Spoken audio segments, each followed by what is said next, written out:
this lesson, I'd like to cover the fundamentals of playing Afro-Cuban jazz from a guitar perspective.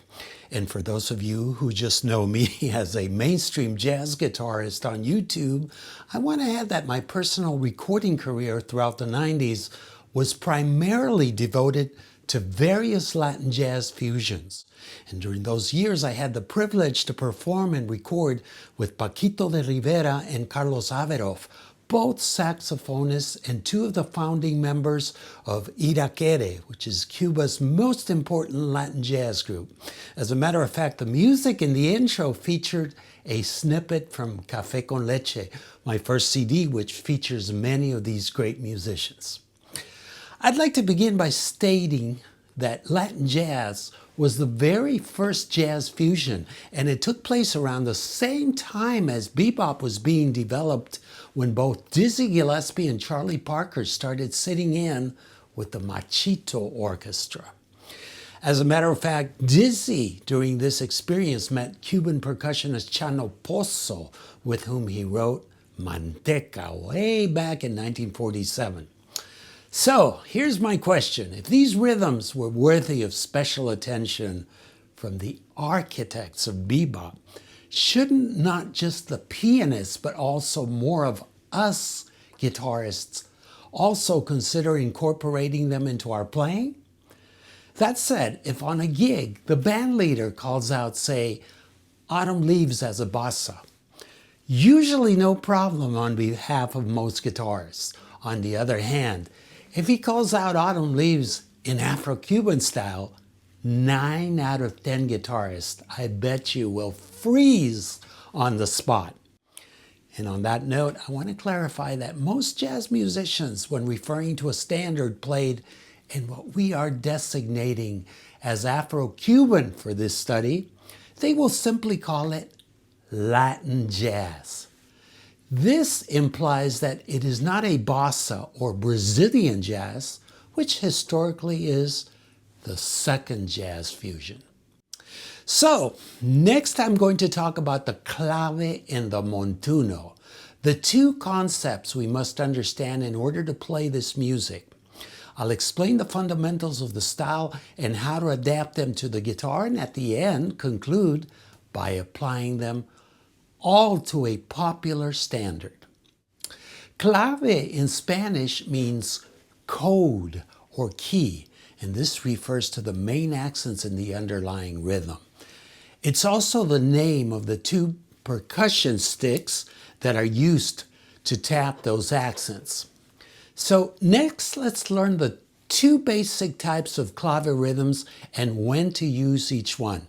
Interestingly enough, most of us have already heard one of these clave rhythms outside of Latin music. For example, take the old Bo Diddley guitar vamp.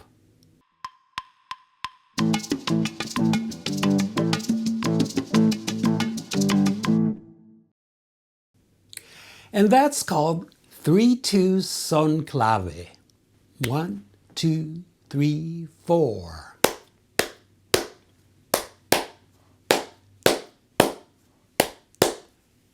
So by looking at the notation, it should go without saying that it's called 3-2 clave because the first measure has 3 rhythmic figures, while the second one has only 2. If we simply reverse the order of these measures, we end up with the 2-3 son clave. 1, 2, 3, 4. 1.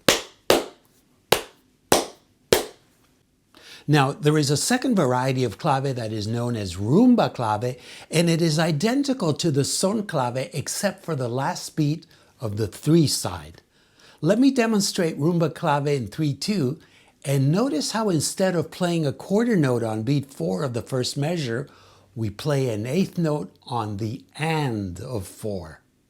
1, 2, 3, 4.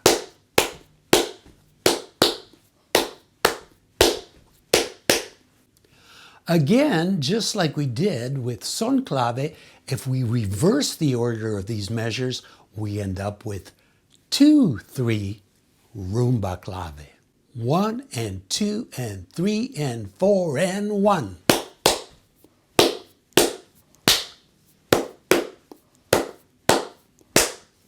In Afro-Cuban music, all the rhythms are centered or synchronized with the accents of one of these two claves. And this is a serious matter among Latin jazz musicians. So if you start phrasing, say in the wrong clave, most likely the percussionist will chew you out. Oye, chico, tú estás loco. Tataguine se debe estar revolcando en la tumba. It's kind of like playing bebop with straight eighth notes when you're supposed to be playing swing eighth notes. So with that in mind, let me improvise over a 3-2 son clave. And notice that when I play syncopated rhythms, I try to be locked in with the accents of the clave.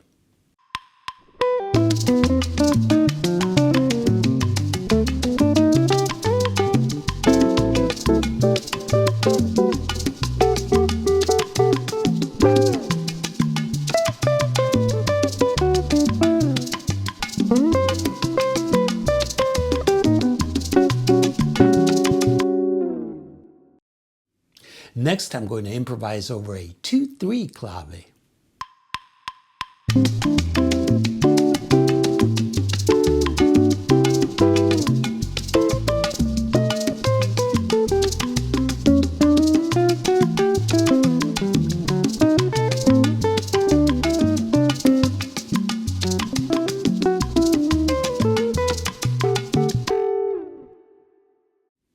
Before we can improvise in this style, it helps to identify which clave the given standards melody best lines up with. Usually it will be one or the other, but in many instances, a melody can line up with either one. In order to achieve this smoothly, sometimes we will need to alter some of the rhythms in the melody to align with the actual clave. So to better illustrate this, let's take a few standards and see how they line up with each clave.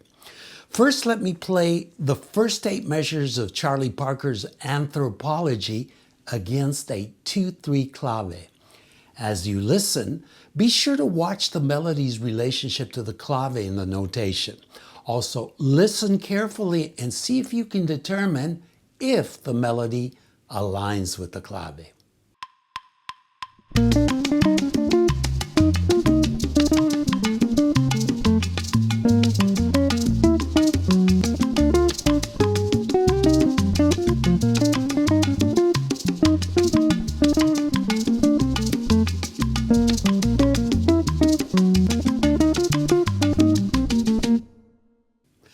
So let's try the same instead with the 3-2 clave and see what happens.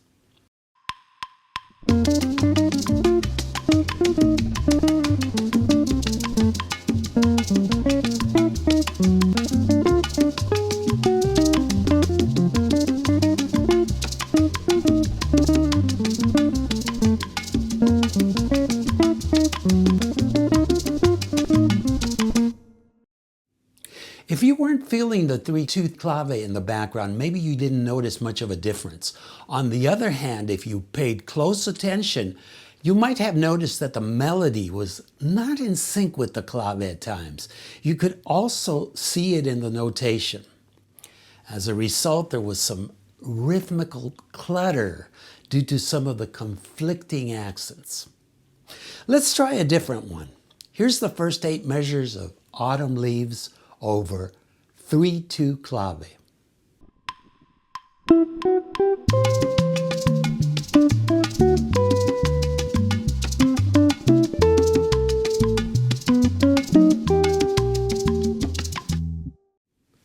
That seems to line up okay.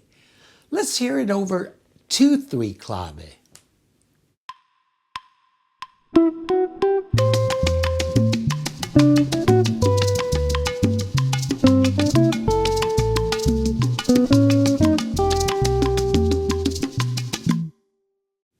That was okay too.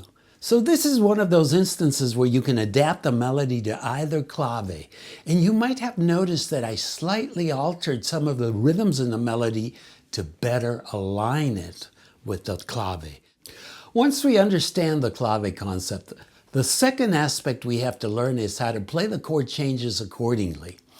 This is where we learn to develop a guajeo, or what most pianists call a montuno. This is like a syncopated arpeggio which lines up with the clave. You've most likely heard pianists play it in Latin music such as salsa, but it was originally played on a tres cubano, which is a small guitar-like instrument with 3 double sets of strings where each set is tuned an octave apart. If you want to check out one of its most influential players, try to listen to some Arsenio Rodriguez recordings. He was known as the godfather of son montuno. Anyhow, what pianists are doing when they play a montuno is they are emulating the tres. Of course, due to the superior harmonic resources available on a piano, that is, in comparison to the tres, it has naturally become the montuno instrument of choice. But worry not. As guitarists, we also have several resources available to create some nice, sophisticated montunos. Let's begin with a simple one over a 2.5 amp that I'm sure you've heard before. And notice that this one is in 2-3 son clave.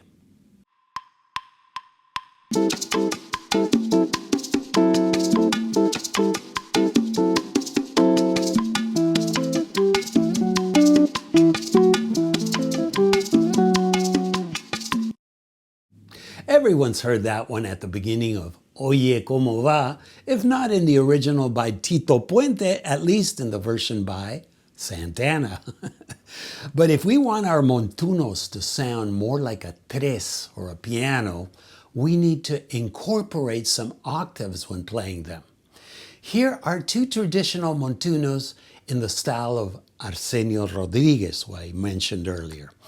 The first is in 3-2 clave and the second one in 2-3 clave.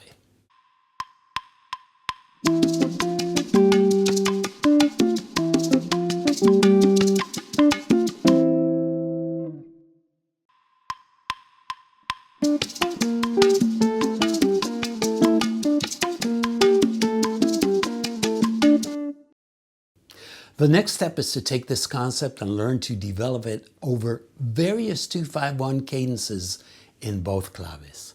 So here is a major 2-5-1 montuno in 3-2 clave.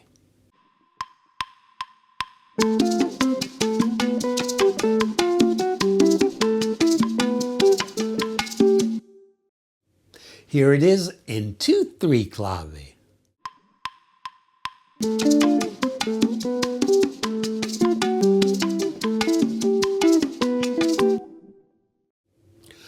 Of course, if we want a less busier effect, we can combine the traditional montunos with more of a jazz comping feel, where we accent the clave sparingly while laying down the harmony. So here's an example in 2-3 clave.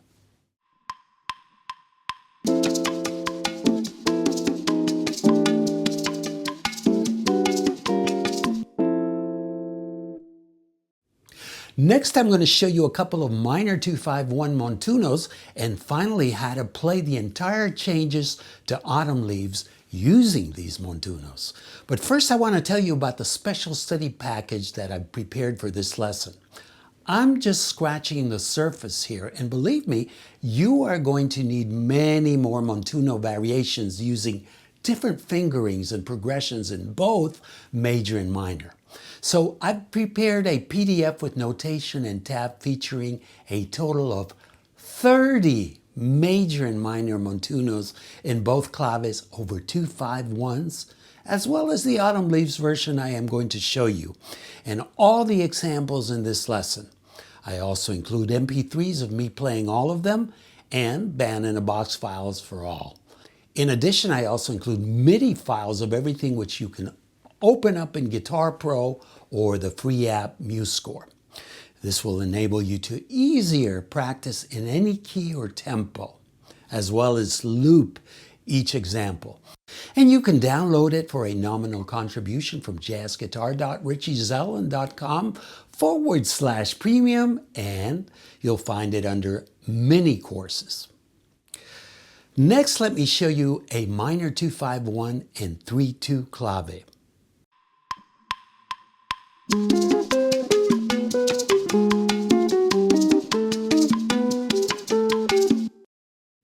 Here's a minor 2-5-1 with a jazz comping feel in 2-3 clave.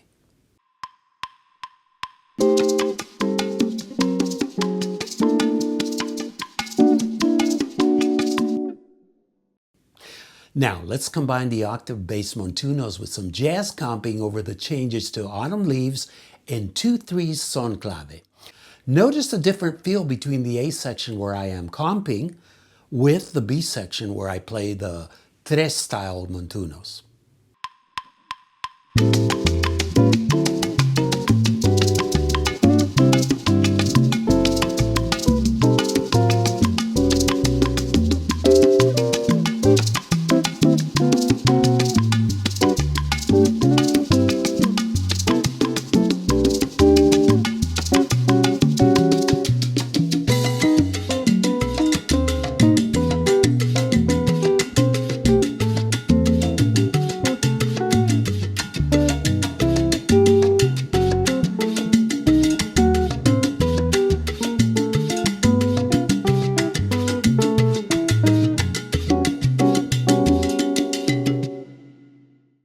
Now, listen to how my comping and montunos blend with the autumn leaves melody.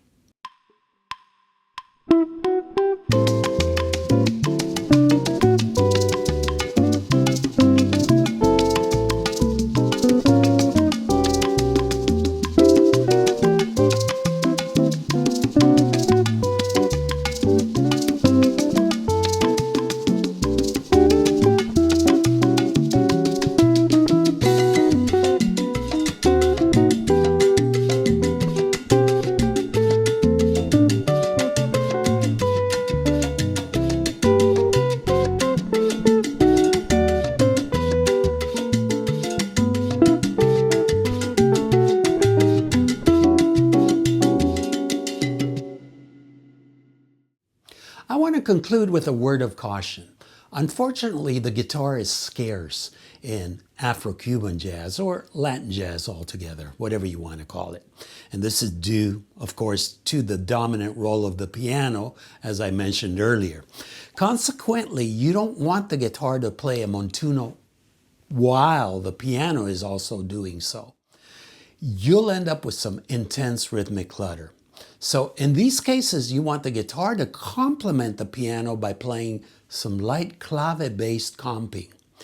In essence, it's the same principle as when a guitarist plays with a pianist in a mainstream jazz ensemble.